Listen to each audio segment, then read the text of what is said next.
कि हमरा होठवा के ललिया के चटनिया अचार जाने ले कि सखी सैया हमार दिलदार करके प्यार जाने ले और सुत के से चरिया सगिया और नैया में दैया धारे और पियवा मिलल उठ पटांगे दाल भात चुमा मांगे कि हमरा होठवा के ललिया के चटनिया चार जाने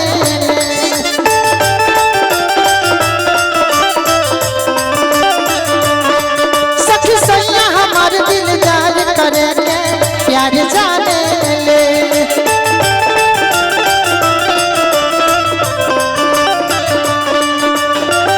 सुत के से चरिया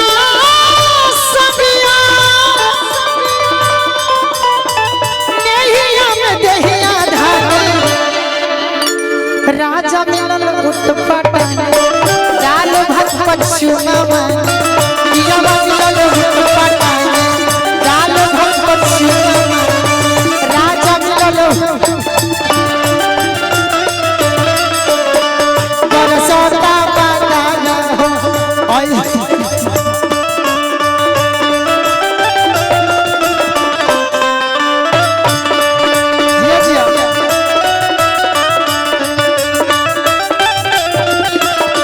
बिटिया के मां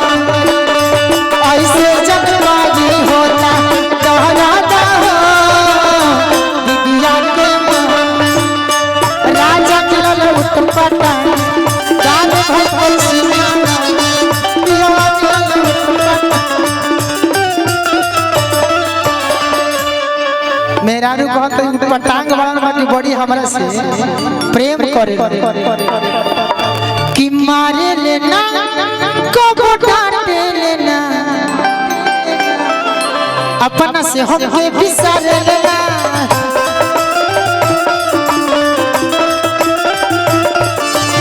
जो खातिर सिया लेना हमारा से नखरा उठावे लेना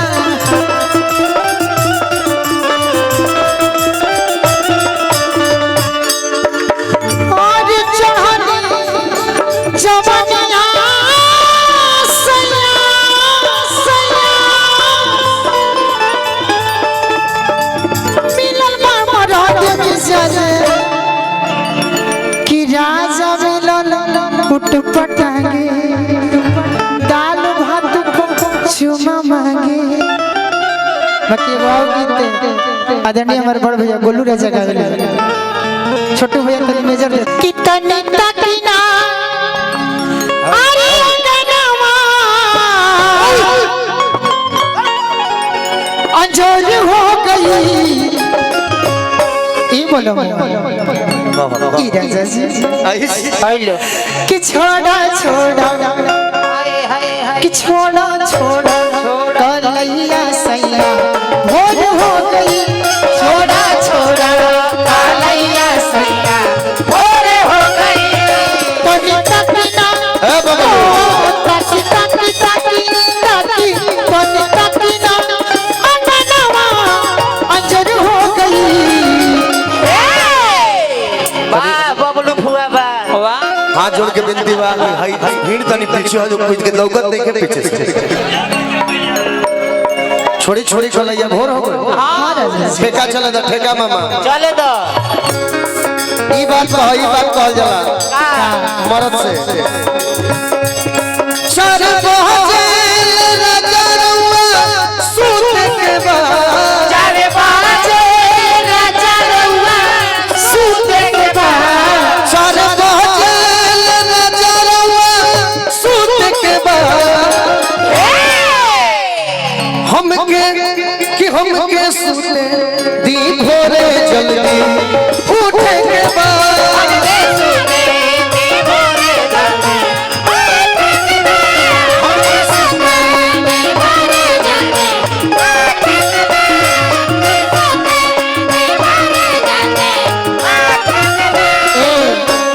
इधर आई एगो आउ हमर काम करब ना तो जानत नहीं हम का करब रउआ के ले ले आई हवाला बजरिया से सुना ले ले आई हवाला बजरिया से चुनारी ले ले आई हसैया बजरिया से सुनारी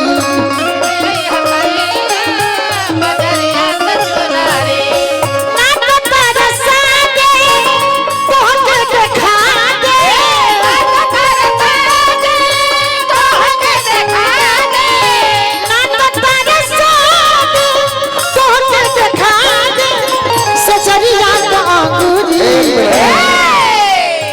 विकी भैया I love you, Siri, I love you, Siri, I love you, Siri, I love you. Hello हमनी के बीच में हेलो हमनी के बीच में जमीनी धारा के मानस पुत्र और समाज के नेतृत्व करे वाले हमारे अभिभावक आदरणीय श्री मुन्ना तिवारी बाबा का आगमन हुआ है। एक बार मैं चाहूंगा मुन्ना बाबा का मुस्कुराहट यानी जनता का मुस्कुराहट तनी को ताली बजा के आप सब स्वागत कर दे। हमनी के लोकप्रिय राजेश भैया भी आए हैं, हमारे आदरणीय समाज सेवी बड़े भाई गार्जियन श्री राजेश यादव भैया भी आए हैं। और आज भी देखिए बक्सर में और आप जनता जनार्दन के लिए हम भोजपुरी में आदरणीय वैसन अभिभावक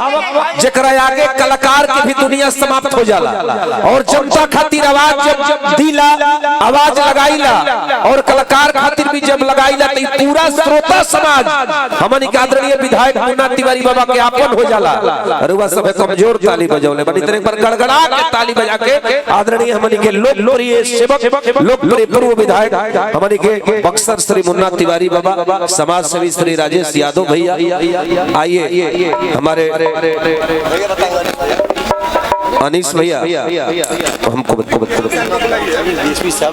हमारे सर आए हैं लखनऊ से और रमाकांत सिंह सर और हमारे उमाकांत सिंह सर हैं डीएसपी साहब। मैं निवेदन कर रहा हूं सर कि आप भी आ जाए थोड़ा सा मंच पे। आदरणीय उमाकांत सिंह सर हमारे डीएसपी साहब आप भी इस मंच पे चले आइए। और ये तमाम समाज की आज विभूतियां उपस्थित है इस पूरे परिवार के सम्मान प्यार में। और हमारे योगेश चंद्र सर डीएसपी सर गया मैं चाह रहा हूँ कि